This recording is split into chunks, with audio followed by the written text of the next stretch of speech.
C'est-à-dire que l'Allemagne, là il y a 3 mois, lol, a vendu, je ne sais plus, je crois, genre 50 000 bitcoins contre des euros. Et il y a vraiment ce côté où on se dit, mais donc tu vends un asset rare contre un bout de papier que tu peux émettre. Donc tu n'en as pas besoin de le vendre, en fait, tu pourrais très bien l'émettre. Émet plus de dette, voilà. reçoit de boum, et tu as des euros. Et donc il y a vraiment un côté où les États-Unis, si vraiment il y avait un gars qui avait tout compris, entre guillemets, bon après il ne peut pas aller jusqu'au bout parce que sinon Bitcoin ne vaut plus rien. Bon, et puis peut-être le but final, mais non, puisque c'est la NSA. Bien, je suis Alexandre Stachenko, enchanté. Je suis entrepreneur, donc en gros j'ai fondé une entreprise en 2015. T'as pas de plein d'agences immobilières? Non, ni de ceinture Hermès, c'est un autre sujet. C'est une blague. Alors pour Trump, je pense honnêtement que c'est du cynisme électoral. Je ne suis pas convaincu qu'il soit devenu bitcoiner. Ils font tous après. Voilà, exactement. C'est juste que lui, il a moins d'état d'âme, je pense, à le faire. Donc il y a des gens, là il y a 20% de l'électorat américain, dont une partie non négligeable, dit qu'ils ont beau être démocrates, rien à faire, je vais voter pour Trump. C'est plus important de voter pour le bitcoin indirectement. Exactement. Nous on a une culture en France où quasiment personne en fait, n'est exposé au marché, par exemple actions en propre, c'est 7% selon l'AMF, donc en fait il y a quasiment presque 2 fois plus de gens qui ont des cryptos que des actions en propre, donc les gens se disent quoi bah oui, effectivement, les gens ont plus de cryptos. Mais en tout cas, il y a Bitcoin qui est vraiment tout seul, qui est un sujet à lui tout seul, qui est un enjeu géopolitique, énergétique, financier, monétaire, et on peut passer 100% de son temps à réfléchir aux enjeux de Bitcoin, c'est monstrueux. Et à côté de ça, il y a réinventer la finance, mais quand on fait un stablecoin, en fait on fait un proxy d'une monnaie qui existe déjà. Ce qui est frustrant, c'est qu'on dépasse les 80 000, je suis ce que disent nos amis les médias depuis quelques jours, c'est le seul sujet. Oui, bien sûr. C'est pas, peut-être, attends, ils vont faire une réserve stratégique, qu'est-ce qui se passe? On va s'interroger, c'est le traitement globalement, parce que souvent c'est une dépêche AFP, elle est reprise par 15 journaux, et l'angle principal, c'est la cryptosphère, donc pas de distinction avec Bitcoin, la cryptosphère se réjouit de l'élection de Trump. Oui, bien sûr. Ouais. Sous-entendu, c'est bien la preuve que ce sont des fascistes. Crypto-fascistes. Voilà, exactement. Et donc, c'est quasiment le seul angle.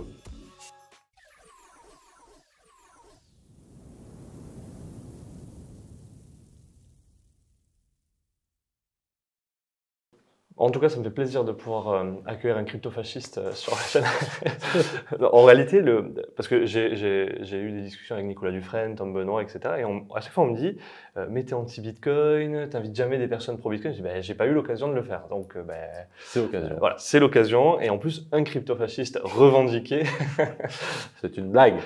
D'ailleurs, j'avais bien aimé t'avais fait une caricature avec l'archevêque, etc. Une émission, ouais, on a fait une caricature, enfin, l'objectif était de montrer un peu l'absurdité du traitement du sujet Bitcoin dans l'espace médiatique. Et effectivement, en fait, on a repris des personnages bien connus des Bitcoiners, en les parodiant, les caricaturant. Mais effectivement, bon, on se retrouve avec des gens qui, enfin c'est toujours la même chose, hein, Bitcoin est responsable de l'entièreté des maux de la planète.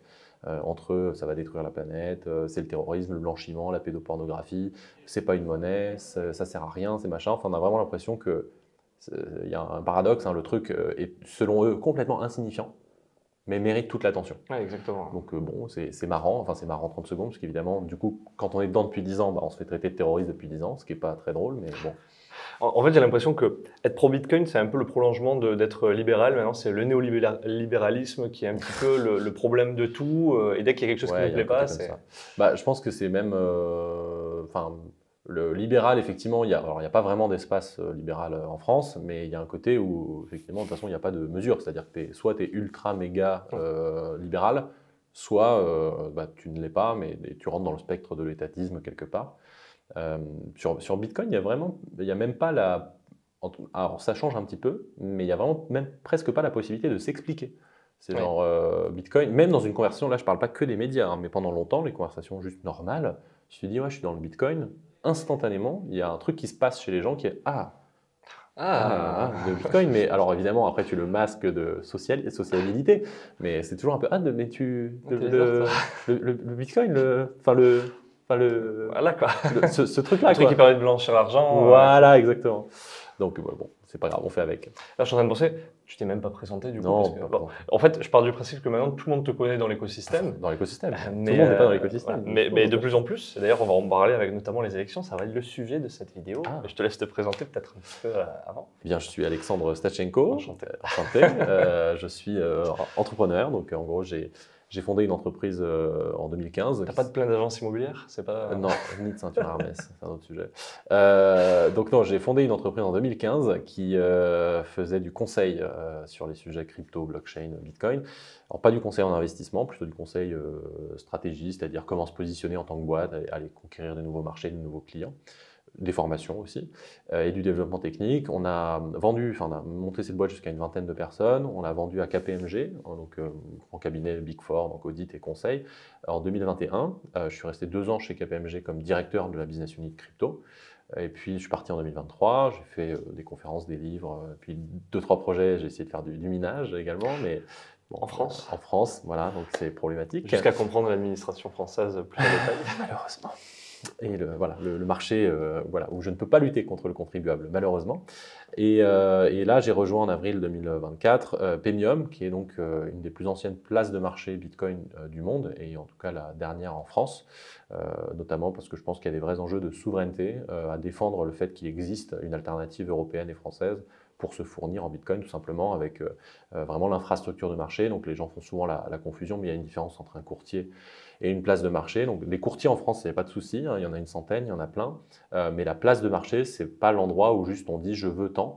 Et en fait, la différence, c'est que le courtier est un commerçant. Donc il va acheter des bitcoins, il va vendre des bitcoins à un prix, à une cotation, il va dire ça coûte tant. La place de marché, c'est un intermédiaire. Il dit moi je mets en place une infrastructure de marché qui permet à des acheteurs et des vendeurs de se rencontrer. Et donc c'est là que se forme le prix. Donc en règle générale, c'est beaucoup moins cher parce que déjà il n'y a pas d'intermédiaire, parce que c'est là que c'est le marché. Mais ce n'est pas forcément toujours le même type de clients. Ça va être plus des traders ou des pros, des institutionnels qui ont besoin de faire des volumes, mais aussi des retail, puisque évidemment sur les cryptos, historiquement, les retail, ils avaient accès directement à la place de marché, ce qui n'est pas forcément le cas dans la finance traditionnelle, où en fait on n'a pas accès à Euronext, on n'a pas accès, donc on doit passer par des courtiers. Donc là, on avait un accès direct, et donc Paymium, évidemment, a des centaines de milliers de clients retail, mais on a aussi des clients institutionnels, et c'est là qu'on veut aussi se développer. Ok. Alors, du coup, aujourd'hui, on est au Be-Only. On a été ce week-end au Be-Only, donc c'était beaucoup de Bitcoin, etc. Et ironie du sort, quelques jours avant, on a Donald Trump qui a été élu. Et d'ailleurs, tu es intervenu tout à l'heure sur le sujet en expliquant que, du coup, je te repose la question, est-ce que Donald Trump a été élu pour ses positions pro-Bitcoin? Parce qu'il n'était pas pro-Bitcoin. Il était carrément anti même. Voilà. Ouais. Et en fait, il y a eu un revirement d'opinion, on va dire, un changement d'opinion. Et maintenant, il est plutôt pro-Bitcoin, ouais. Et beaucoup de républicains aussi se sont positionnés comme pro-Bitcoin. Loomis, oui. DeSantis, etc. Oui, même les gouverneurs du Texas, Greg Abbott, il y en a plein qui se sont posés Ted Cruz. Alors pour Trump, je pense honnêtement que c'est du cynisme électoral. Je ne suis pas convaincu qu'il soit devenu bitcoiner. Ils font tous après. Hein, voilà, exactement. C'est juste que lui, il a moins d'état d'âme, je pense, à le faire. Mais en gros, effectivement, il y a quelques années pour lui, Bitcoin égale pas le dollar. Donc nul, ouais. Et vraiment c'était quasiment dit comme ça à la Trump, et donc il était quasiment, il est tout à fait ouvertement hostile à Bitcoin. Et en fait, ce qui a changé entre-temps, c'est vraiment la donne électorale. C'est-à-dire qu'aujourd'hui, aux États-Unis, il y a à peu près 20% des gens qui ont des cryptos, donc des électeurs. Donc en fait, c'est des gens sur lesquels on ne peut plus cracher. Et notamment avec le fonctionnement de l'élection américaine, en fait, il y a certains États swing qui se jouent à parfois, alors pas là, mais on aurait pu le penser, puisque c'était censé être hyper serré. Parfois, ça se joue à 5000 voix, 10 000 voix de gagner la présidence des États-Unis. Donc en fait, ils sont très forts en segmentation électorale, ils regardent certains publics sur lesquels ils peuvent gagner, et puis ensuite ils font du clientélisme, ils discutent avec chacun des électorats. Et en l'occurrence, effectivement, Trump a complètement changé à partir de cet été, peut-être un peu avant, sur la position de Bitcoin, où maintenant il est ouvertement pro, non seulement pro, mais ambitieux. C'est-à-dire qu'il ne dit pas juste « moi, ça me va », il dit « on va faire une réserve stratégique nationale de Bitcoin, on va protéger le droit à l'autoconservation, on va interdire les monnaies numériques de banque centrale, on va libérer Russell Bricht, qui est donc une personne assez connue dans l'écosystème Bitcoin, parce qu'il avait fondé la plateforme Silk Road il y a un certain temps. Donc en fait, il a un agenda où vraiment il a été ambitieux, il n'y est pas allé de main morte. Il aurait toujours pu faire plus, mais en tout cas, il a dit beaucoup de choses. Et donc, il est allé choper un électorat, sachant qu'aux États-Unis, beaucoup de gens sont single issue voters. Donc, en gros, ils ont un sujet et tout le reste, ils s'en foutent. Ils peuvent être finalement, je sais pas moi, très démocrates. Mais comme ils votent pour Bitcoin, ils voteront Trump. Oui, c'est une place plus importante dans leur choix, en tout cas. Quasiment unique. Et ça, on l'avait déjà vu. Il y avait eu un sondage qui avait été fait au printemps. Et on voyait que dans les électeurs qui possèdent des cryptos, et d'ailleurs on retrouve à peu près la même chose en France. En fait, il y a une surreprésentation légère, mais de la gauche. Il y a plus de gens, plutôt des gens de gauche qui ont de la crypto que des gens de droite. Ce qui est paradoxal. Oui et non, parce qu'en fait, comme la première variable de détention, c'est la jeunesse, et que la jeunesse vote à gauche, en fait, je pense que voilà, c'est surtout là que ça se situe. Mais donc, à la fin, on a surtout des liberals, enfin liberals au sens américain, donc démocrates, qui ont de la crypto. Et malgré ça, on constatait que ces liberals-là, qui se disaient démocrates, et qui avaient voté d'ailleurs pour Biden, disaient qu'ils allaient voter pour Trump. Donc, il y avait vraiment un côté, donc il y a des gens, là, il y a 20% de l'électorat américain, dont une partie non négligeable, dit qu'ils ont beau être démocrates, rien à faire, je vais voter pour Trump. C'est plus important de voter pour le Bitcoin indirectement. Exactement. Et donc là, bon, c'est difficile de dire à l'heure actuelle, parce qu'on n'a pas les sondages pour revérifier ça a posteriori, mais disons que l'hypothèse n'est pas si farfelue que ça, parce que quand on constate la sociologie des votes a posteriori de l'élection, il y a une intersection quasiment parfaite entre les endroits de l'électorat où Trump a surperformé, donc notamment les jeunes, énorme surperformance, une dizaine de points de pourcentage. Les minorités ethniques, il a gagné les latinos, il a gagné enfin il n'a pas gagné les asiatiques, mais il a repris beaucoup de points, il a perdu un peu de blanc, il a gagné les autres minorités, etc., enfin, sauf les noirs.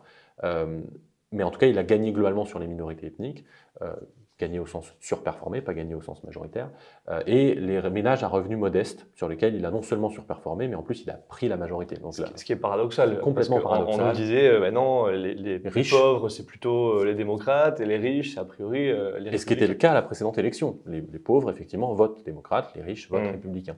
Là, pas du tout. Les riches ont voté démocrate, les plus de 200 000 euros de revenus annuels ont voté démocrate en majorité, et les moins de 50 000 dollars, pardon, dollars, pas euros, mais dollars ont voté pour Trump, et donc là, on a eu un shift. Donc, moi, ce que je dis, c'est, je regarde l'électorat, il n'est pas négligeable, 20% de l'électorat. Je regarde la sociologie de cet électorat et la surreprésentation, c'est les jeunes, les modestes, les minorités ethniques. Les minorités ethniques, ça, pour les cryptos, ça s'explique souvent parce que c'est ceux qui sont le plus victimes d'exclusion financière. Donc en fait, ils ont besoin de Bitcoin, beaucoup plus que le blanc de New York avec un costard-cravate et qui travaille chez Goldman Sachs, évidemment. Donc les modestes, les jeunes et les minorités ethniques. Et on retrouve les jeunes, les modestes, les minorités ethniques. Donc sans dire, boum, il y a causalité, je dis, en vrai, l'hypothèse n'est pas si farfelue, il faudrait l'interroger avec des vrais chiffres de terrain. Mais en tout cas, il y a un enseignement politique en France où on pourrait avoir l'intuition de se dire, tiens, il y a un électorat maintenant qui n'est plus négligeable et qu'il faut servir si on veut pouvoir gagner des voix. Okay. Alors justement, avant de pouvoir poursuivre sur les conséquences que ça peut avoir, parce que j'ai des questions sur le sujet, par rapport à la France, comment tu situes un petit peu le sujet? Parce qu'en France, ça reste encore un peu tabou et c'est quand même minoritaire ce genre d'événement. Il y en a de plus en plus, certes, mais ça reste quand même des petits regroupements de personnes. Qui monte à plusieurs centaines parfois, mais ça reste quand même minoritaire. Que veulent ces marginaux? Non, ça reste minoritaire, déjà parce qu'on est en retard complètement en France. Hein. Là où c'est 20 aux États-Unis, nous on est à 12%. Alors c'est en retard et c'est beaucoup en même temps, parce que 12%, nous on a une culture en France où quasiment personne en fait, n'est exposé au marché, par exemple, actions en propre. C'est 7% selon l'AMF. Donc en fait, il y a quasiment presque 2 fois plus de gens qui ont des cryptos que des actions en propre. Donc les gens se disent quoi? Bah oui, effectivement, les gens ont plus de cryptos. Donc c'est beaucoup aussi. Mais ça reste 10%. Des jeunes, beaucoup de jeunes ne votent pas. Donc en fait, à un moment donné, pour l'instant, ce n'est pas passé dans l'esprit politique comme étant un électorat cible. Je modère mon propos alors, à 2 égards. Le premier, c'est qu'on avait eu une petite lueur d'espoir en 2022 à l'élection présidentielle parce que c'était la sortie du premier sondage qu'on faisait. Et donc là, on révélait à l'époque qu'on avait 8% des Français qui avaient de la crypto. Et donc, c'était plus que les 7% des gens qui ont des actions.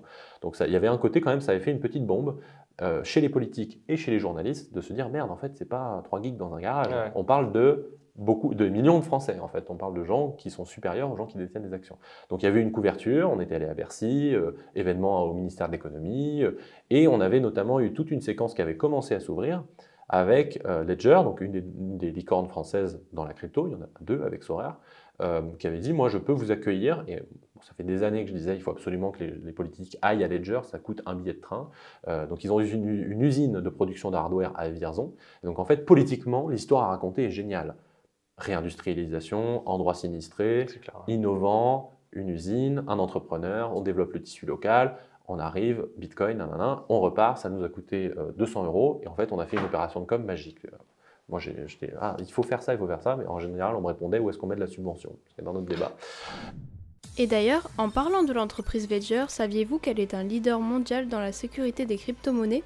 Avec un ledger, vous obtenez un portefeuille physique ultra sécurisé pour stocker vos bitcoins et autres crypto-monnaies. L'intérêt, protéger vos actifs contre les piratages et garder un contrôle total sur vos fonds. Si vous êtes sérieux à propos de vos crypto-monnaies, c'est incontournable. Et pour vous aider à vous lancer, on a mis un lien en description. Allez voir, ça vaut vraiment le coup. Donc là, pour le coup, ça avait commencé. Donc moi, j'étais refait. J'étais là, yes, ils y vont. Et donc, il y avait 4-5 candidats. Il y avait Zemmour, il y avait Gaspard-Koenig, il y avait l'équipe d'Hidalgo, il y avait Mélenchon, je crois qu'il avait dit oui aussi, qui avait dit oui, on va venir à Ledger et on va annoncer des ambitions sur le sujet crypto, blockchain. Bon, on n'était pas encore suffisamment sur Bitcoin, ce sera mon deuxième point. Mais malheureusement, on a eu Zemmour qui est venu et on a eu la guerre en Ukraine.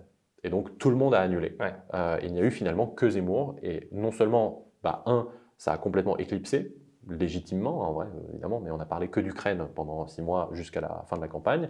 Donc, le sujet est passé à la trappe. Et deuxièmement, il y a plein de gens qui, du coup, certains ont écrit des livres, certaines, qui, en fait, ont complètement évincé le contexte et ont dit il n'y a eu que Zemmour, c'est bien la preuve, un truc d'extrême droite. Fasciste, exactement. Et donc, en fait, on s'est retapé un an de c'est colonialiste et d'extrême droite et fasciste, regardez la preuve que, et donc on est retombé dans le délire. Le deuxième point, c'est que en France, on est en retard, même conceptuellement, parce qu'aux États-Unis, ça y est, ils ont fait, et même Gary Gensler, qui est le patron de l'autorité des marchés financiers américaine, lui, il le fait déjà la différence entre Bitcoin et les cryptos.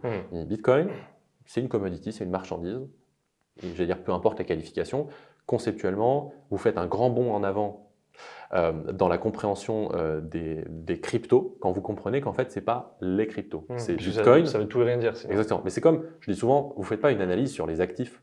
Bien sûr. C'est de l'immobilier à Paris et une obligation d'État américaine et une action totale, ou un Picasso. Pourquoi vous les mettez dans la même... Donc ça n'a aucun sens. Donc pourquoi vous dites les cryptos?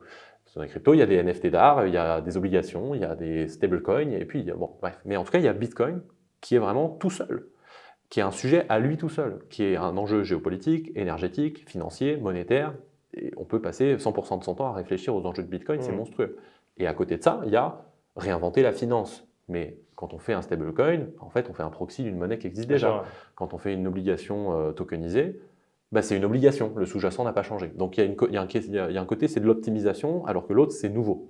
Et donc ça, ils l'ont fait aux États-Unis. Gensler s'est positionné là-dessus, Trump s'est un peu positionné là-dessus, même si Border avec ses projets de scam, là, de levée de fonds chelou. Mais en tout cas, dans l'esprit américain, le gouverneur du Texas fait du minage de Bitcoin, il ne fait pas du minage de crypto. Donc il y a vraiment, nous en France, on est toujours bloqué temporellement dans une faille, on est en 2015, à faire de la blockchain. À faire alors moi Bitcoin, mais on va faire de la jetonisation, c'est bien. Et même mon propos n'est pas de dire que la jetonisation n'est pas bien, parce qu'en fait, moi je ne vois pas, dans 15 ans, tout sera jetonisé, ça ne fait pas sens de ne pas tokeniser, tellement c'est plus efficient, rapide, machin. Mais ce n'est pas une raison pour évacuer l'éléphant dans la pièce. Oui, bien sûr. Donc on est en retard aussi là-dessus conceptuellement, peut-être parce que notre spectre politique est 100 fois plus étatiste, où aux États-Unis, il y a vraiment cette défiance envers le gouvernement fédéral, il y a le deuxième amendement, il y a plein de trucs qui font que le libéralisme a quand même toujours pignon sur rue. En France, pas du tout. On ne sait pas ce que c'est le libéralisme en France. Non, c'est absolument pas. Quoi qu'on en dise, on nous dit Macron néolibéral, ce que tu veux. Alors, il a été élu sur un programme libéral. Voilà. Il n'a pas appliqué. Ouais. Mais au départ, il était plus libéral. Du coup, le fait que Trump ait pu profiter en fait de cet attrait pour le Bitcoin qui est grandissant notamment chez les jeunes, chez les minorités comme tu dis, etc. Et le fait que y a des républicains, notamment Loomis, qui veut mettre en place une réserve Bitcoin, ainsi de suite. Est-ce que ça ne vient pas confirmer le fait qu'au final, c'est la NSA, la CIA qui est derrière le Bitcoin? Tout vient confirmer que c'est la NSA, bien sûr. Non, pas du tout. Le positionnement relève beaucoup plus de la théorie des jeux, c'est-à-dire qu'en fait, on pourrait faire la même digression sur Internet. Internet a enlevé le pouvoir de main centralisatrice. Est-ce que c'est une raison pour dire « je ne veux pas le voir, ça n'existe pas » et se réveiller comme l'Europe avec un Minitel qui dure jusqu'en 2012, enfin 2000 dans ces eaux-là, avant de le suicider et de dire « flûte, on n'a aucun GAFA, qu'est-ce qu'on fait ?» Ou est-ce qu'on dit « on va peut-être kill les médias traditionnels, mais on aura les GAFA chez nous ?» Et en fait, du coup, c'est une question de je me tire dans le balle dans le pied plutôt que dans la tête. Donc là, il y a un peu pareil, c'est-à-dire que les États-Unis sont dans une position très singulière, parce que dans le monde, ils ont la monnaie de référence. Donc évidemment, comme Bitcoin vient attaquer le sujet monétaire, c'est quand même un petit dilemme pour eux.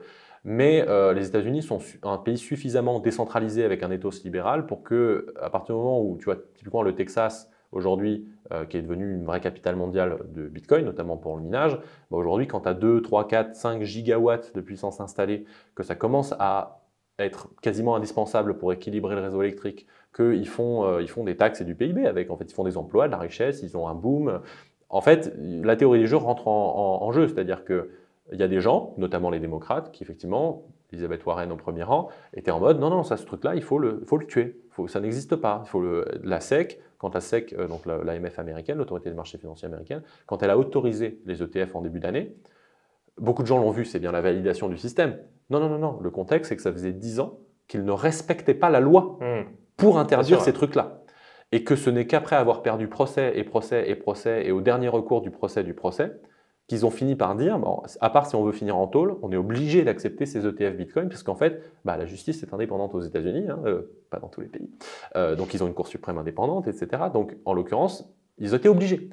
Et c'est pas moi qui le dis, c'est une commissaire de la SEC, Esther Pierce, qui avait publié juste après en disant « ça fait 10 ans qu'on ne respecte pas la loi, enfin, on va pouvoir le faire ». Et malgré tout ça, la dernière déclaration de Gary Gensler au moment de la publication de ça, elle est lunaire parce que dans le même papier, il dit « on est obligé de le faire ». Parce qu'on mérite notre rôle, donc on n'est pas censé en tant qu'autorité s'exprimer sur les mérites des actifs, on assure la sécurité du marché aux Américains. Mais virgule, et à la fin de son papier, il met « je rappelle que le Bitcoin c'est de la merde, c'est le terrorisme, c'est le blanchiment, c'est tout ce qui est faux, hein, mais il le rappelle quand même. C'est-à-dire que dans le même papier, il dit « nous avons l'obligation légale de ne pas dire quoi que ce soit sur les actifs qu'on régule, cependant je tiens à vous rappeler que l'actif qu'on vient d'autoriser contre notre gré depuis 10 ans où on lutte contre la loi, et en fait c'est quand même de la merde, donc en fait il est illégal dans son papier, ce qu'il fait est illégal. Donc non, c'est pas parce que ça a été validé que c'est le gouvernement américain, non, en fait il se fait taper dessus par le système judiciaire indépendant et parce que la théorie des jeux s'est enclenchée et que maintenant il y a de plus en plus de gens aux États-Unis qui ont intérêt à ce que Bitcoin émerge. Ok.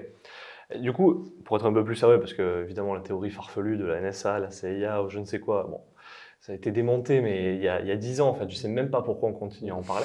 On ne sait pas du tout pourquoi. Mais si on est un peu plus sérieux, la question, si on essaie de se projeter, aujourd'hui, effectivement, il y a le plus grand gouvernement du monde, finalement, les États-Unis, qui potentiellement mettrait en place une réserve stratégique. Donc, effectivement, ce que tu disais tout à l'heure, c'est que, dans la conférence hors vidéo, c'est que, du coup, ça peut-être... En tout cas, il y a de fortes probabilités à ce que ça incite d'autres pays, d'autres gouvernements à en faire de même. Parce qu'on sait très bien que ce que fait les États-Unis, c'est un peu comme Wall Street. Wall Street éternue, tout le monde s'enrhume. Là, c'est un peu la même chose que fait le gouvernement américain. Tôt ou tard, on va le copier. Est-ce que le risque, c'est pas qu'au bout d'un moment, il y a beaucoup d'États en fait, qui commencent à faire des réserves stratégiques, qui commencent à avoir un petit peu la même mise sur les bitcoins, et puis après, du coup, c'est peut-être la porte ouverte à ce qu'on nationalise les fermes de minage. Alors oui, il y a du vrai dans ce que tu racontes. C'est que, le premier élément, j'essaie de pousser un peu à l'extrême, bien sûr, mais faire l'avocat du diable. Je ne sais même pas s'il est l'avocat du diable. Moi, je suis pas libertarien. Ah merde, on va pas s'en voilà, exactement. Mais moi, je ne nie pas le rôle de l'État en soi, par exemple. Comme Hayek, Hayek dit qu'il a des monopoles naturels. Donc, oh là là, hérétique. Non.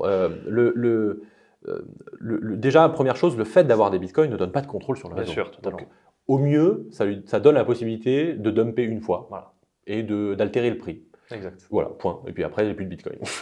À moins qu'il les revole et ensuite il revende. Et du coup, il fait du trading avec lui-même. Donc ça, il faut bien préciser que même si quelqu'un a 5 millions de bitcoins, ça ne lui donne pas de pouvoir particulier sur le protocole, sur le réseau, sur le système de paiement, sur tout ce qu'on veut. Ensuite, effectivement, moi, je pense que, alors déjà, non seulement même en théorie libérale, l'État est un agent, donc il fait partie de l'équation. Si l'État veut s'approprier des bitcoins, c'est un acteur de marché, il peut le faire, au même titre que d'autres. Donc, je ne vois pas pourquoi on lui interdirait de le faire. Au-delà de ça, moi je pense qu'il y a des enjeux de souveraineté, comme je le disais, et que même si on veut avoir un système international basé sur un étalon, les États font partie du jeu et donc peuvent s'approprier une partie de l'étalon, en stocker, et puis tu réduis d'une certaine façon la vélocité de cette monnaie, et donc la masse disponible se réduit, mais bon, tant que c'est divisible, tu peux faire avec ce qu'il y a.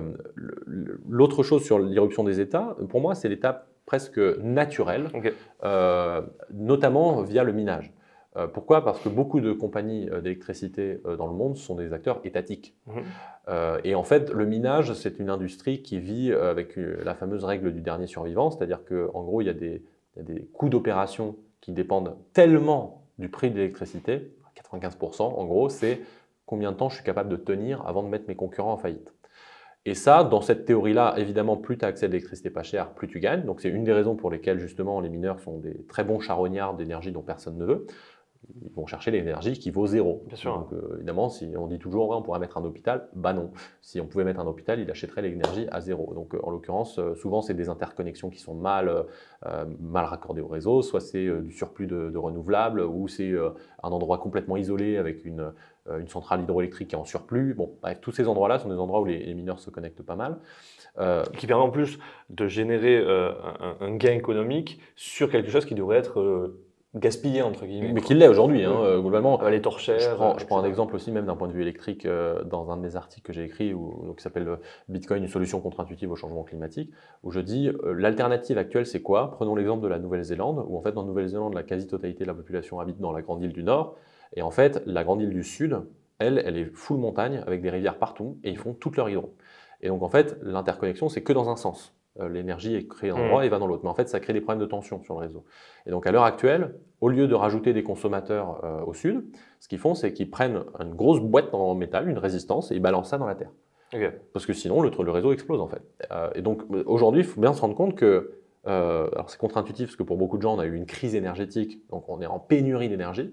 On est en pénurie, effectivement, en tout cas en approvisionnement contraint sur le pétrole, notamment en Europe. Mais par contre, en termes d'électricité, le nombre de moments où il y a des prix négatifs, parce que personne ne sait quoi faire d'électricité, est monstrueux. Au Texas, sur certains comtés, c'est 1 heure sur 4. 25% du temps, le prix est négatif. Un quart du temps. Un quart du temps. Donc toi, tu es entrepreneur de l'éolien. Bah, en fait, tu fais ton business model, tu sais qu'un quart du temps, c'est toi qui payes. Okay. Donc ça n'a aucun sens. Bien sûr. Donc effectivement, alors la suite de mon raisonnement, c'était de dire, le problème, c'est que les acteurs privés ne peuvent pas battre le contribuable. Donc, comme la plupart des boîtes d'énergie vont aller sur le minage, j'ai une conviction très forte depuis longtemps, et c'est ce qui se réalise en ce moment. Hein. On a vu Deutsche Telekom le fait maintenant en Allemagne, TEPCO le fait au Japon, ERCOT, donc l'équivalent d'Enedis au Texas, maintenant est complètement dessus. Donc, même les pétroliers, effectivement, pour aller choper leurs déchets méthaniers, un gain positif pour l'environnement aussi, puisqu'on le transforme en CO2 dans l'opération, ils sont dessus, ConocoPhillips, Exxon le font déjà. Donc, ça me semble évident que les boîtes d'énergie vont aller sur le minage. Mais comme les boîtes d'énergie sont des États, très souvent, en fait, pour le coup, le prix d'électricité d'un État, c'est zéro. Parce que lui, il peut encaisser des pertes ad vitam. Et donc, il y a un côté où cette équation, il y aura des acteurs privés qui pourront continuer probablement, mais il y aura aussi très probablement dans le minage une compétition étatique. Ouais. En tout cas, c'est ma conviction. C'est dans le futur, en fait, ce n'est pas 3 boîtes cotées en bourse qui vont se battre pour 20% du hash rate, c'est des États. C'est la Chine, les États-Unis, la Russie, la France, etc., qui vont valoriser leur surplus énergétique. La Russie est un très bon exemple. Ils ont une quantité monstrueuse de barrages hydro qui sont déjà construits, mais ils ont été construits au temps de l'URSS, il y avait des aciéries, des machins, tout a été fermé, le barrage est là, il ne se passe rien. Okay. Bah, tu monétises tout ça, il n'y a plus de déficit en Russie. C'est intéressant quand même. Donc, il y aura un vrai sujet là-dessus. Et moi, je suis pas. Moi, ce que je souhaite, c'est qu'on conserve l'alternative de la proposition de valeur de Bitcoin centrale, à savoir l'incensurabilité, le fait que c'est un actif réel. Donc, qui n'est le passif de personne, c'est à moi, je peux me barrer avec. Je n'ai pas à rembourser une créance parce que j'ai du Bitcoin. Ça, c'est vraiment la proposition de valeur de Bitcoin. Et pour ça, on a besoin de l'incensurabilité. Et pour ça, on a besoin de la décentralisation et du jeton économique. Donc, effectivement, si à la fin, 100% du minage est aux États-Unis, c'est chiant. Mais je pense que par théorie des jeux, ça ne se passera pas, parce que s'il passe à 50, 60, en fait, le prix du Bitcoin baisse, donc ils n'ont pas intérêt à le faire. Donc, bon, voilà. Et du coup, si on pousse le raisonnement, on essaye de voir, alors il y a toujours le côté positif et le côté négatif. Si on a un consortium d'États qui se réunit un petit peu à la type Bretton Woods, tu vois, avec un faux étalon or qui essaye de mettre en place un espèce d'étalon Bitcoin, ils ont la majorité de la puissance de calcul. Là, dans ce cas-là, effectivement, ils prennent peut-être possession. Alors, évidemment, s'ils ont des Bitcoins, la seule chose qu'ils peuvent faire, c'est effectivement faire chuter le prix en revendant massivement, pourquoi pas, même s'ils n'ont aucun intérêt si leur réserve stratégique est composée de Bitcoin. Enfin bref, mais dans le cas où du coup ils deviennent mineurs à proprement parler, ils ont une puissance de calcul monstrueuse et peut-être même majoritaire, s'ils se regroupent, est-ce que là ils n'ont pas du coup la possibilité de venir pervertir, on va dire, le système qu'on écrit? Et est-ce que du coup on risque pas de reproduire, parce qu'on nous dit souvent l'étalon or a failli parce que l'État est intervenu? Alors oui, beaucoup de choses. L'étalon or est aussi a failli parce que le recours à l'État était la chose la plus pratique. Technologiquement, si je veux payer, alors qu'on est en pleine mondialisation, révolution industrielle au 19e, et que en fait, je veux payer de Londres à New York, j'ai le choix entre un télégraphe ou attendre 4 semaines qu'un bateau traverse l'Atlantique avec une cargaison d'or. Il n'y a pas photo. Je vais juste poser de l'or dans une banque et puis on va échanger par télégramme. Ce que je veux dire, c'est que il y a pas, fondamentalement, il n'y a pas besoin que l'État intervienne. Une banque privée peut très bien le faire. Non, mais à partir du moment où tout le monde utilise cette facilité, c'est beaucoup plus facile parce que j'ai quelques acteurs bancaires qui peuvent être sous la coupe de l'État. Oui. Dès que tu décentralises la possession, c'est beaucoup plus difficile. Typiquement, quand les États-Unis ont confisqué l'or dans les années 30, ils ne sont pas allés vérifier dans chaque maison que tout le monde avait bien rendu son or, c'est impossible. Enfin, ou alors, c'est que c'est très mauvais signe pour les États-Unis. Mais là, on est un peu dans la même situation, c'est-à-dire qu'une personne qui a du Bitcoin, elle a l'alternative de dire « je préfère le mettre chez un institutionnel financier parce que flemme, la sécurité c'est difficile, etc. » C'est compréhensible. Mais il peut aussi dire « non, je ne veux pas participer à ce bordel, moi je pense qu'il y a un risque. Je ne veux pas de risque de contrepartie, je récupère mes bitcoins. » Et ça, pour l'or, c'était techniquement faisable, mais en pratique excluant dans la société. On ne pouvait plus rien faire avec son or, on ne va pas se trimballer avec un lingot pour payer un mec à l'autre bout du monde, c'est impossible. Ça, avec Bitcoin, la donne change, parce qu'avec mon Bitcoin chez moi, je peux quand même payer en Malaisie, ça prend 10 minutes. Donc là, la donne, elle change un peu. Maintenant, ce n'est pas exclu qu'il y ait effectivement des États qui se mettent d'accord, etc. Alors, vu la gueule de l'ONU en ce moment, je ne pense pas que c'est ce qui va se passer l'an prochain. Déjà qu'entre BRICS, ils n'arrivent pas à se mettre d'accord, alors qu'ils ont la problématique. Vraiment, Bitcoin répond à leur problématique, 100%. Mais du coup, ils ne maîtrisent plus. Et oui, c'est un dilemme. C'est un dilemme. C'est que quand tu as un contrôle d'échange et que tu adores le totalitarisme et que tu as du crédit social, la monnaie de la liberté, c'est peut-être le dilemme, tu n'as pas envie d'y aller. Donc, d'ailleurs, la Chine a interdit Bitcoin. Enfin, je précise d'ailleurs, petit aparté, les seuls États qui ont interdit, c'est la Chine, les talibans et co. Donc, si vous êtes du côté de l'interdiction de Bitcoin, vous avez des très jolis amis. Fermeture de parenthèse. Mais en gros, ces pays-là, ils sont dans ce dilemme-là, tirer une balle dans le pied ou dans la tête. Est-ce que je tue l'hégémonie américaine parce que j'arrive à organiser un système non seulement monétaire et financier indépendant, et en plus on peut se mettre d'accord parce qu'on n'a pas besoin soit de refaire confiance à un autre hégémone qui serait la Chine ou whatever, ou bien on a une autre façon de le faire qui serait de en permanence avoir des balances commerciales nettes, infaisable, très difficile. Là, on a un actif de règlement final qui n'est pas national. En fait, ça répond à leur problématique. Mais s'ils disent oui, c'est une monnaie de la liberté. C'est une monnaie que tout le monde peut posséder, qui permet aux dissidents de s'exprimer, qui permet l'organisation, l'association. Et oui, donc c'est vrai qu'entre l'Iran, la Russie et la Chine, c'est peut-être pas les pays qui ont le plus envie de ça. Donc eux, ils sont dans un autre dilemme que les États-Unis. Bien sûr. Ouais. Donc je ne dis pas qu'ils vont répondre à la question A ou par B, mais en tout cas, en vrai, ce qui répond à leur problématique s'appelle Bitcoin et ils n'arrivent déjà pas à se mettre d'accord. Donc au niveau international, non seulement il faudrait que les BRICS se mettent d'accord, mais en plus mettre les BRICS d'accord avec l'Occident et avec d'autres pays du sud global, comme on dit, ce qui me semble globalement infaisable à court terme. La raison pour laquelle on s'est mis d'accord à Bretton Woods, c'est qu'on sortait d'une guerre mondiale et que le truc était ratatiné et que, accessoirement, la quasi-totalité des pays du monde actuel n'existait pas. Et puis les États-Unis détenaient la majeure partie du monde. Exactement. Donc non seulement tu avais un hégémone qui sortait déjà, en plus tu avais genre 5 pays européens qui dominaient globalement le reste qui étaient des colonies. Donc en fait tu mettais 15 personnes dans une pièce, tu avais déjà 90% du PIB mondial. Là c'est plus le cas.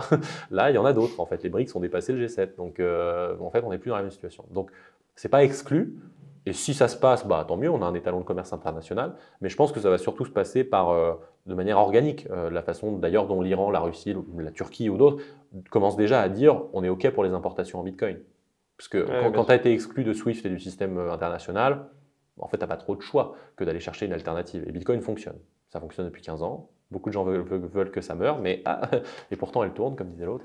Et dans le cas justement de prendre possession de cette puissance de calcul, est-ce que c'est quelque chose que tu vois déjà probable, parce que possible, c'est possible. Oui, voilà, possible, c'est possible, mais moi je pense qu'on va tendre vers une situation où la puissance de calcul, alors je le fais très grossièrement, il y aura évidemment des...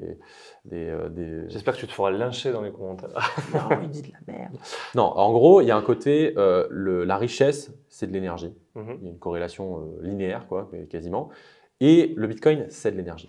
Et donc, il y a intuitivement, là, je n'ai pas fait l'étude en scientifique, mais intuitivement, pour moi, on va tendre vers une situation où chaque pays aura une part dans le minage qui correspond globalement à sa part dans le PIB mondial. Parce que il faut de l'énergie transformée et à un moment donné, tu auras toujours la question qui se posera de est-ce que je valorise cette énergie pour créer de la richesse matérielle ou des services, ou est-ce que je la valorise pour aller miner de l'or en fait, de la même façon que certains pays se sont construits avec juste des gens qui allaient miner de l'or et qui n'avaient pas beaucoup de production industrielle, ils passaient leur temps à l'acheter à l'extérieur avec avec l'or qui leur permettait d'avoir une balance commerciale déficitaire, entre guillemets.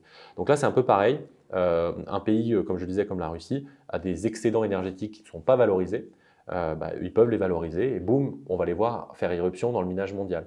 Mais tu as d'autres pays avec de l'énergie excédentaire, qui sera d'ailleurs pas trop du pétrole, pas du fossile, puisque le fossile a pour avantage d'être pilotable, déplaçable en zone urbaine, etc. Donc en fait, il aura d'autres clients qui sont prêts à payer plus cher.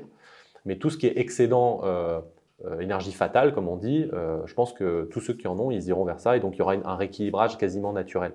Je réitère qu'un pays n'a pas intérêt à prendre la majorité du minage. D'ailleurs, en Chine, fut un temps, quand il n'y avait pas encore le ban, il y avait la majorité, presque 50% de la puissance de calcul qui se trouvait en Chine.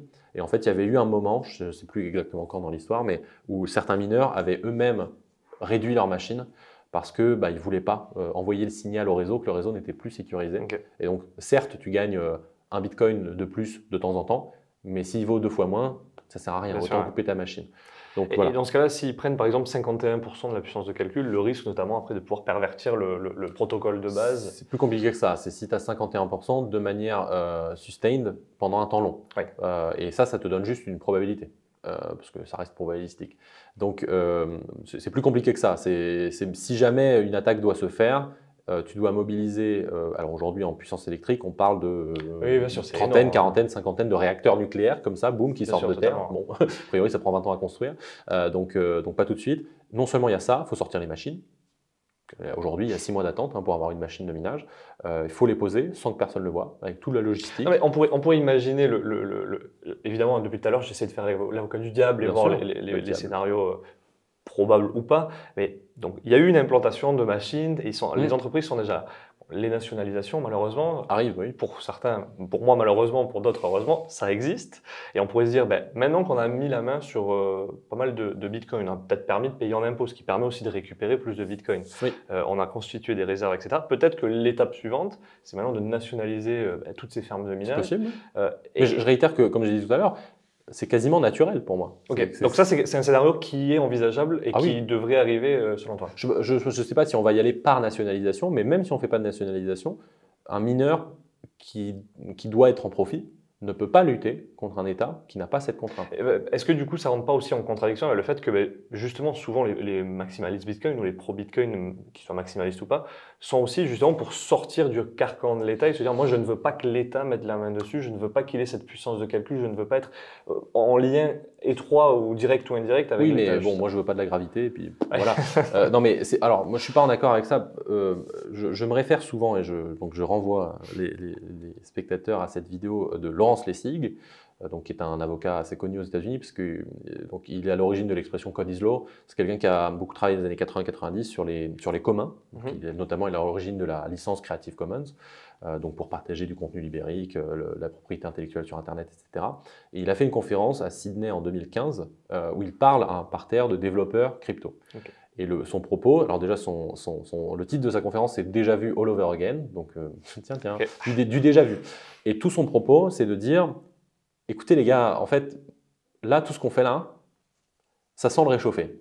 Pourquoi ? Parce que, en fait, pour ceux qui n'étaient pas là, je vais vous le dire, mais dans les années 80-90, quand on parlait d'Internet, on parlait de cypherpunk, de liberté individuelle, de la déclaration d'indépendance du cyberespace, dans laquelle les premières lignes, c'est vous, État, machin, vous n'avez plus accès, je suis dans un monde numérique, vous ne pouvez plus me toucher, je suis loin de vous, hors de vos griffes.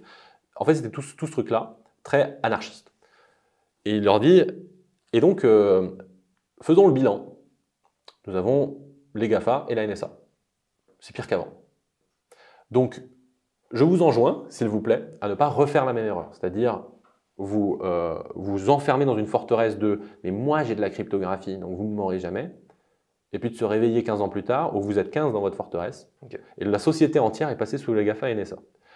S'il vous plaît, ne refaites pas la même erreur, faites la toute petite concession de dire « vous savez, les États, ce n'est pas que du mal, donc voilà, faites un pas dans une direction, essayez de faire en sorte de construire des briques défensives, de faire en sorte que la cryptographie soit autorisée, que les gens s'en servent, etc. » Mais ne reprenez pas cette attitude qui consiste à dire « moi, voilà, je fais sécession parce que vous ne m'aurez jamais, mais à la fin, vous êtes tout seul. » Et donc là, sur les cryptos, il leur redisait la même chose en disant « là, ce qui se passe, c'est la même chose. Le cypherpunk, j'ai déjà entendu ça. Donc, on ne va pas refaire la même connerie. On va inclure les États dans le game. On va quand même leur imposer des conditions parce que vous n'avez plus le contrôle sur la monnaie. À un moment donné, on ne va pas leur dire vous allez faire un bitcoin estampillé France. Mais il faut le faire en faisant des concessions pour sauver le plus de monde possible et ne pas retomber dans un système parce que concrètement, le némésis de Bitcoin, c'est les monnaies numériques de banque centrale. C'est si vous n'allez pas vers Bitcoin, ce vers quoi vous allez, c'est un fonctionnaire dans un bureau non élu qui décide que aujourd'hui, vous n'avez pas le droit de consommer ça et donc votre monnaie va fondre parce que vous devez acheter ça. Et d'ailleurs, vous ne devez pas l'acheter là, vous devez l'acheter dans la ville d'à côté pour redynamiser. Ce n'est pas un fantasme, c'est ce qui se passe au Nigeria. Totalement. Il y avait eu, même en Australie, où tu ne pouvais pas sortir pour. Enfin, tu ne pouvais pas dépenser.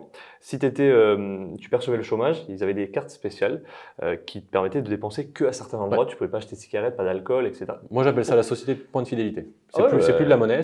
Donc, nous, on est déjà un peu dedans avec les tickets restaurants, le pass culture, le machin. Donc, en gros, on a le droit, mais selon quelqu'un qui décide combien tu vas allouer à telle dépense. Je prenais l'exemple du Nigeria, puisqu'ils ont introduit une monnaie numérique de banque centrale. Alors, c'est une faillite totale, le Nigeria, qui est pourtant 220 millions de personnes, c'est la première économie exportatrice de pétrole d'Afrique. Enfin, c'est pas un petit pays, quoi. Mais la monnaie, sur les 2 dernières années, s'est complètement effondrée. On est à moins 75, moins 80%. Les gens sont ruinés. Il y a une partie de la population qui est revenue, pas relancer un débat, mais au troc, où ils s'échangent des services et il n'y a plus d'intermédiaires monétaires parce que plus personne ne fait confiance au gouvernement. Le gouverneur de la Banque centrale est accessoirement en prison. Donc c'est pas très joli, mais pourquoi je dis tout ça? Parce que dans l'introduction de cette MNBC, ça a été fait avec de la coercition, c'est-à-dire rendez-nous vos billets, flûte, on n'a pas de nouveaux billets, vous êtes obligé de prendre la version numérique. Et ça a été fait aussi avec des envies, des objectifs qui étaient clairement énoncés, qui étaient de dire c'est formidable cette MNBC, grâce à ça vous pourrez payer à Abuja, mais pas dans une autre ville. Et donc on pourra vous forcer à faire ça. Et ça, en fait, c'est la suite du crédit social. Donc, ce n'est pas complètement étonnant que l'autre pays majeur qui l'ait fait, c'est la Chine. Et moi, ce qui m'inquiète particulièrement, c'est qu'il n'y ait pas une levée de bouclier. C'est-à-dire que quand Lagarde parle de l'euro numérique, c'est pour dire on est en retard sur la Chine. Verbatim. Et donc, moi, souvent, je dis restons en retard sur la Chine, ça me va très bien. Je veux dire, peut-être reprenons le retard sur l'IA, peut-être, éventuellement. Mais sur ça, je veux bien les laisser partir devant, il n'y a aucun problème. Et non, à l'inverse, l'IA, on dit oui, il faut réguler. Par contre, ça, allons-y, ils ne sont pas élus, mais on va quand même l'imposer à tout le monde. Ok. Donc selon toi, le fait qu'aujourd'hui, en tout cas aux États-Unis, il y ait cette volonté de mettre en place une réserve stratégique et peut-être la volonté plus tard, bon, on ne sait pas ce qui va se passer sur les fermes de minage, etc., c'est plutôt quelque chose à prendre comme quelque chose de positif? Pour moi, oui. Après, alors en gros, il y a positif et positif. C'est-à-dire qu'à court terme, c'est surtout positif, non pas nécessairement pour Bitcoin, mais c'est positif pour l'industrie crypto-américaine. Parce que typiquement dans les financeurs des packs crypto américains, il y a 2 boîtes, Coinbase et Ripple, qui font quasiment la totalité des dépenses. Ces boîtes, elles ont en commun d'être en procès avec la SEC. Donc globalement, si on caricature un tout petit peu, mais pas tant que ça, elles ont payé pour solder un procès. Donc maintenant, il y a un gars au pouvoir qui a dit voilà, maintenant on arrête les conneries, la régulation, il y en a trop, etc. Donc elles sont contentes. Effectivement, ça leur permet de solder un passif réglementaire et de dire maintenant, on peut se tourner vers l'avenir. Avec comme différence majeure par rapport à l'Europe, c'est que nous, on a 150 millions de clients et que personne n'a ça en Europe. Pourquoi? Parce que nous, on a fait le truc dans le sens inverse. On a dit, on régule d'abord et ensuite on verra. Donc, nous, c'est régulé, il n'y a personne, super cadre, pas de tableau, formidable. Donc eux, maintenant, ils ont des tableaux, ils avaient un cadre, et là, ils disent, ok, on solde et on passe à la suite. Donc l'industrie crypto-américaine, hyper contente. Mais c'est un pied de nez à l'Europe, globalement. Sure. Pour Bitcoin, c'est aussi une bonne nouvelle dans la mesure où maintenant, comme je le dis, la théorie des jeux s'enclenche. S'il respecte ses promesses. Ce qui n'est pas gagné avec Trump. Mais s'il respecte ses promesses... Et le politique de manière générale. Encore une fois, je pense qu'il a moins d'état d'âme. Mais en général, effectivement. Donc ça actionne la théorie des jeux, et donc forcément, d'un point de vue de l'attention, du prix, etc., la course est lancée. Et donc ça, nécessairement, c'est positif. Cependant, il y a quand même 2-3 petites choses sur lesquelles il faudra faire attention, notamment cette distinction entre crypto et Bitcoin, qui culturellement commence à être faite aux États-Unis, mais sur lequel Trump avait donné des bons signes. Et puis, finalement, je fais une levée de fonds bizarre, un truc de DeFi, un token bidule. Et donc, il faut faire attention à ce qu'elle continue, c'est-à-dire qu'on s'aperçoive qu'il y a un sujet financier pour les financiers. En fait, voilà, si les banques veulent faire de la tokenisation, qu'elles le fassent entre elles, il n'y a pas de problème. On ne va pas mettre l'État pour définir quelle technologie utilisent les banques. Mais faire attention à ce que le gouvernement ne commence pas à s'exprimer en mettant tout dans le même sac, parce que ça pue, en fait. C'est-à-dire qu'il y a plein d'endroits dans la crypto où c'est full arnaque. Et donc à chaque fois, on l'a vu avec FTX, on l'a vu avec d'autres, Terra Luna, machin, beaucoup de gens profitent de cet amalgame pour dire Bitcoin c'est de la merde. Pourquoi? Parce qu'il y a une autre boîte dans un autre secteur qui a fait un truc de merde. Ok, quel est le rapport? Ah bah crypto. Voilà. Donc faire attention à ce que ce soit, parce que cet amalgame va peut-être perdurer selon les prises de position de Trump et de son administration. Maintenant, il est mieux entouré, c'est-à-dire que dans son entourage, entre effectivement Cynthia Lummis, les sénateurs donc Greg Abbott au Texas ou Ted Cruz, c'est des gens pour le coup qui ont compris la différence entre Bitcoin et crypto. Donc voilà, le risque est mitigé, mais il existe. En Europe, bon, de toute façon, on est toujours en train de parler de... Voilà, on n'a pas fait la distinction, Oui, non, Bitcoin n'existe pas. Donc bon, j'espère que ça va amorcer. Donc à moyen long terme, pour moi, ça ne change rien à la tendance de fond, c'est-à-dire que Trump aurait été élu ou pas, rien changé sur la tendance de fond. Les voyants sont tous au vert. La sécurité est au max, l'adoption est au max, les gens en ont, l'UX devient de plus en plus sympa, Lightning est là. On a le pivot des banques centrales, alors même que l'économie américaine théoriquement va bien. Donc de toute façon, il y aura de la liquidité. Donc là, vraiment, tous les signaux sont au vert. Il y a eu halving il y a 6 mois, ça n'aurait rien changé. Ça aurait peut-être retardé de 2 mois, bon voilà. Mais clairement, quand même, ça reste un signal positif, comme je le disais, qu'un des enseignements sera peut-être, notamment pour les politiques, en fait, on ne peut plus se permettre de dire de la merde sur Bitcoin, sinon on perd des élections. D'où l'explosion, là, on dépasse les 80 000, entre autres. Exactement. Mais ce qui est frustrant, c'est qu'on dépasse les 80 000. Je suis ce que disent nos amis les médias depuis quelques jours. C'est le seul sujet. Oui, bien sûr. C'est pas peut-être. Attends, ils vont faire une réserve stratégique. Qu'est-ce qui se passe? On va s'interroger. C'est le traitement globalement, parce que souvent c'est une dépêche AFP, elle est reprise par 15 journaux. Et l'angle principal, c'est la cryptosphère. Donc pas de distinction avec Bitcoin. La cryptosphère se réjouit de l'élection de Trump. Oui, bien sûr. Ouais. Sous-entendu, c'est bien la preuve que ce sont des fascistes. Crypto-fascistes. Voilà, exactement. Et donc, c'est quasiment le seul angle. Il y a 2-3 divergents, mais c'est quasiment le seul angle. On n'a toujours pas compris. On est vraiment toujours dans c'est Trump, soyons sérieux. Dernier point, c'était juste par rapport à ce qui a été présenté, notamment par Cynthia Lummis, pour constituer cette réserve stratégique. Moi, j'ai lu, c'est l'article 9 de la loi, je ne sais plus quoi, enfin le projet, et une manière de financer justement cette... confiscation.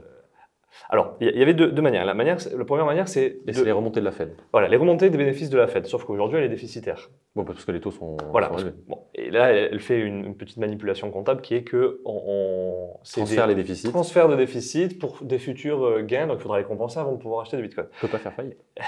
Exactement. Nicolas Dufresne nous dirait qu'il n'y a pas de souci. Il n'y a pas de souci.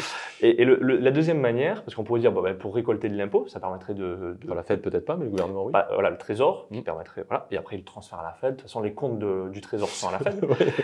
Et le deuxième point, c'est de revaloriser l'or qui aujourd'hui, comptablement, il est valorisé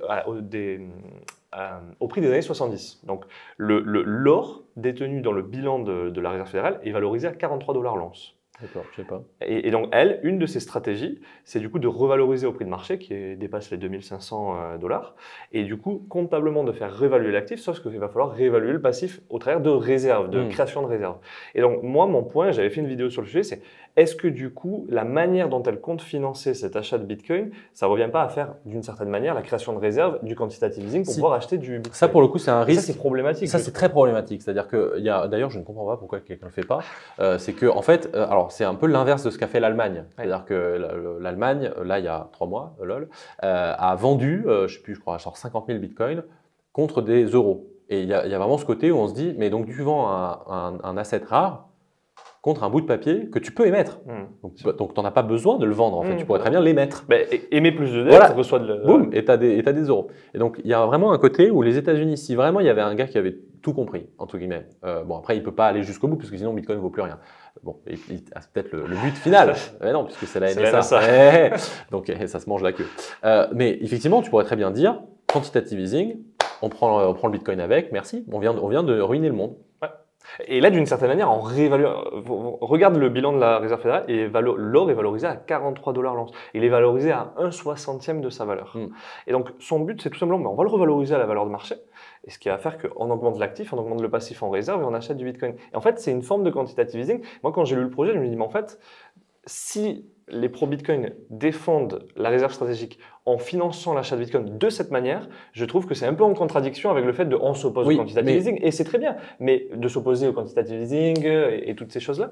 Mais du coup, on revient à tomber un petit peu dans la perversion du système qu'on décrit. Oui, exactement. Alors, moi, c'est une des raisons pour lesquelles, typiquement, il y a une pétition en France sur la Banque de France qui devrait acheter des bitcoins.